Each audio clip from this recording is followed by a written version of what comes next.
السلام عليكم ورحمة الله وبركاته. أهلا ومرحبا بكم جميعا. يا رب تكونوا بأحسن صحة وبأحسن حال.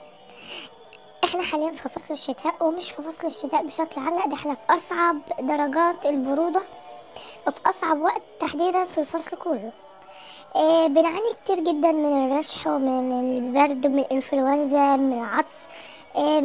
بنعاني كمان ان احنا ما بيكونش عندنا مجهود، ما بيكونش عندنا طاقة، لان طبعا البرد بيكون مسيطر علينا بطريقة غير طبيعية، وكمان البرد بيكون مموتنا جسديا وجهديا، يعني ما فيش جهد نهائي.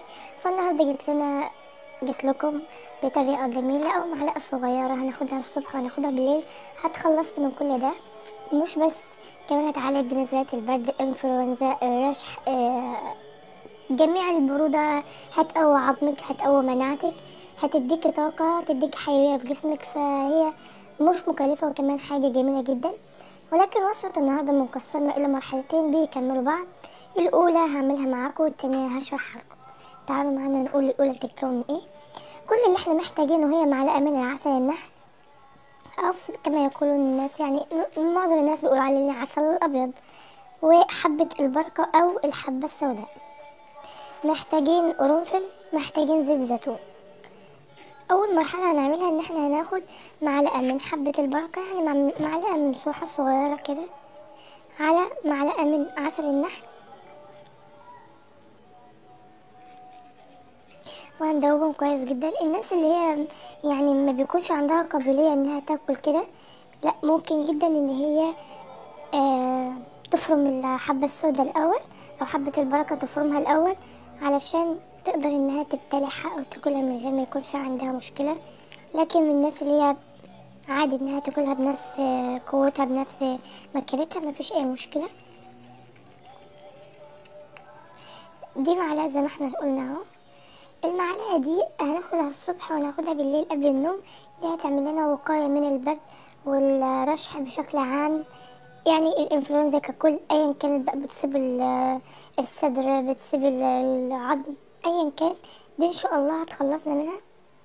بس تكملة طبعا للوصفة بتاعتنا النهاردة، ان احنا هندفي باطن القدم، لان دايما لما بيكون في برد اكتر منطقة بتدخل لنا التعب هي باطن القدم، من تحت، من عند الكعبين. هنجيب زيت زيتون، تمام. وبعدين خدها ازاي ثواني.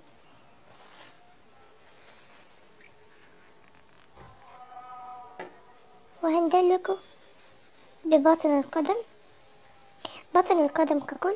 بعدين هنجيب قرنفل ونمشيه عليه زي ما انتوا شايفين كده. ده القرنفل يا جماعة، او المسمار زي ما بيسمونه في بعض الدول. اهو